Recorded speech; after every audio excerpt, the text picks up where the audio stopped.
Ariane, da Lemos Advogados. Hoje nós vamos falar da PEC Emergencial 186 de 2019, que agora prevê o auxílio emergencial. Ela está sendo levada hoje à votação. O texto final ainda pode ser modificado, então não vou poder explanar muito com relação a isso. Inclusive, ela sendo aprovada hoje, ela tem que ter um outro projeto de lei para regulamentar a forma de pagamento, quantas parcelas, mas a princípio no projeto foi colocado 4 parcelas de R$250, pagos a partir de março agora. Não definiram até agora quem vai poder receber essas parcelas, mas eu creio que o critério será de pessoas, família com maior pessoa, né? Porque na verdade não é família que vai receber, sim pessoa com maior vulnerabilidade, que prove a maior vulnerabilidade para poder estar recebendo esse benefício, tá? Isso é uma das coisas que vai começar a valer a partir de março agora, desde que haja uma regulamentação disso. Bom, gente, o que é essa PEC emergencial prevê também? Além da questão do auxílio emergencial, que dessa vez deve atender metade da população que estava sendo atendido ano passado. Então, ou seja, o ano passado, quase 60 milhões de pessoas puderam contar com esse benefício. Esse ano, além do benefício ser um terço não, vamos colocar um pouco menos da metade do que estava sendo pago ano passado, prevê também metade das pessoas que foram beneficiadas o ano passado.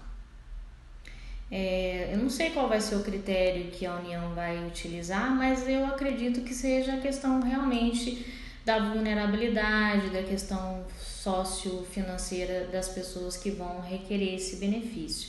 Agora, para que essa PEC está parada lá desde 2019, depois que foi aprovado a emenda constitucional referente à aposentadoria? Ficou muita coisa de fora, que precisava fazer ajustes fiscais, e a equipe econômica do governo protocolizou em 2019 essa PEC, essa emenda à Constituição Federal, referente exatamente às despesas do governo, ou seja, para que efetivamente ela serve? Ela permite ao governo fazer um ajuste fiscal nas suas contas, nas suas despesas, entre despesas discricionárias, despesas correntes, despesas de capital. O que são essas despesas?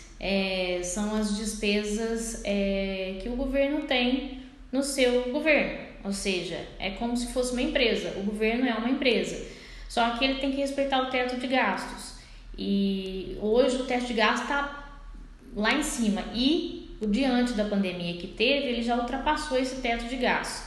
Só que o ano passado ele teve autorização para poder fazer isso por conta da Covid-19. Porém, esse ano ele já não pode fazer isso. Por isso, essa emenda constitucional, ela visa a dar poder ao executivo de tomar certas medidas sem ter que pedir benção para o Congresso Nacional, né? Ou seja, para que ele tenha uma flexibilização na hora de gastar.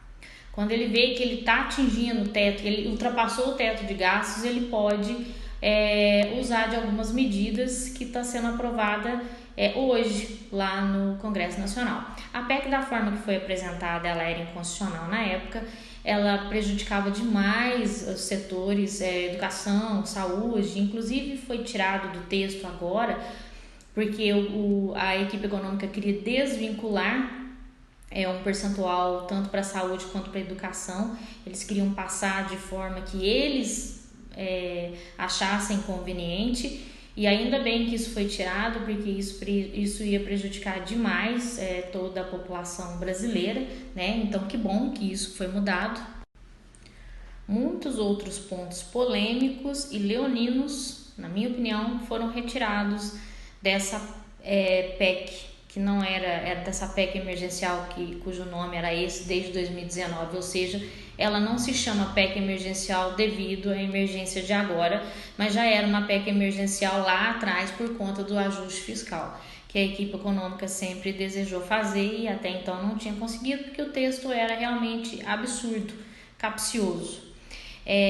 Só que alguns pontos polêmicos ainda continuam no texto, vão ser aprovados dessa forma. Uma delas é o congelamento dos salários dos servidores públicos federais, municipais e estaduais. Os municipais e estaduais é facultativo, ou seja, os estados e os municípios vão poder fazer isso. Se eles atingirem até 94% do teto de gastos deles, já podem usar esses gatilhos, né? Nem para corrigir a inflação vai poder aumentar o salário do servidor, ou seja, eles podem fazer isso e com certeza irão fazer.